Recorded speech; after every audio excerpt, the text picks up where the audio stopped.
नए वक्फ बोर्ड कानून के जरिए गरीब मुस्लिमों के हितों का संरक्षण और आदिवासियों, सरकारी जमीनों और सर्व समाज की जमीनों की सुरक्षा सुनिश्चित हुई। प्रदेश के उप मुख्यमंत्री ने पत्रकार वार्ता में कहा, ये बिल हर समाज के साथ न्याय करने वाला है, न कि कट्टरपंथी वोट बैंक की राजनीति करने वालों का।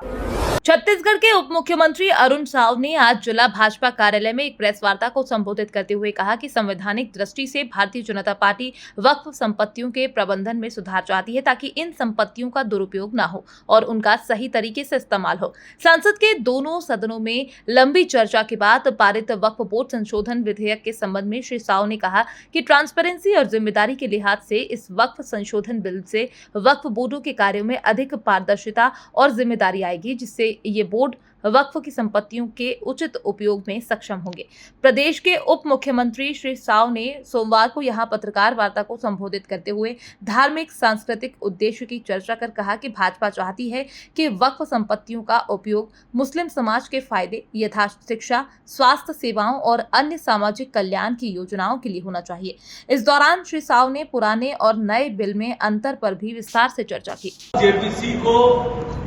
ये बिल भेजा गया। जेपीसी में सभी दल के सदस्य शामिल रहे और अनेक बैठकें जेपीसी ने की। अनेक संस्थाओं से, अनेक लोगों से, विशेषज्ञों से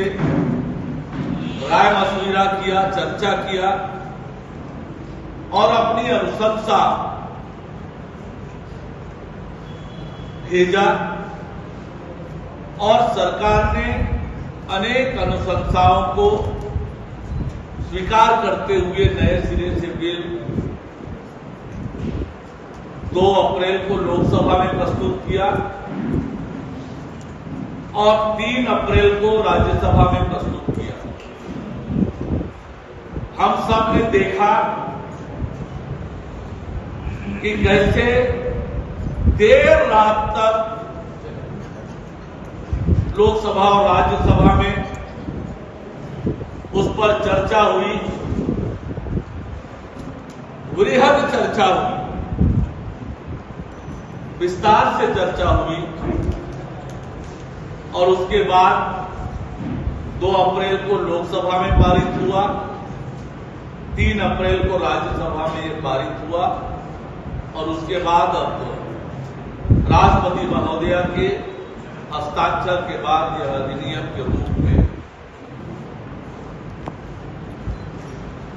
बन गया। बड़ी चर्चा वक्फ संशोधन बिल को लेकर हुई है। वास्तविकता यह है कि देश में नरेंद्र मोदी जी के नेतृत्व में सरकार बनने के बाद जिस नीति पर सरकार चल रही है,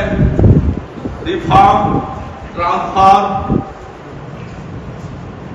और परफॉर्म की राजनीति, उसी के तहत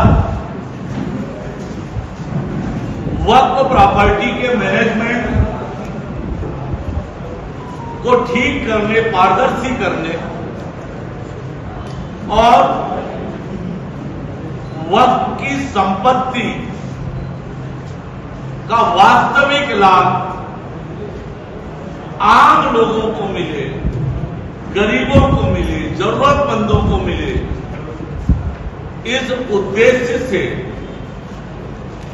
यह बिल लाया गया। हम सबको पता है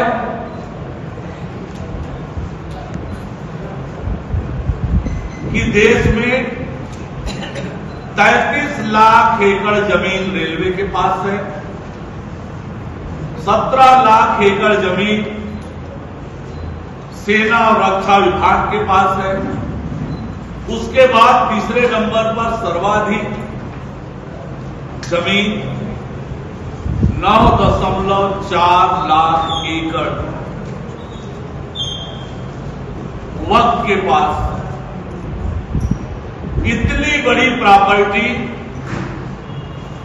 और इस प्रॉपर्टी के इनकम और इसके लाभ लेने वालों के बारे में विचार करेंगे तो आपको ध्यान में आएगा कि चुनिंदा लोग इतनी बड़ी प्रॉपर्टी का लाभ उठा रहे थे। और इसलिए अनेक प्रावधान ऐसे थे कि पिछली सरकार ने चुनाव के एक पहले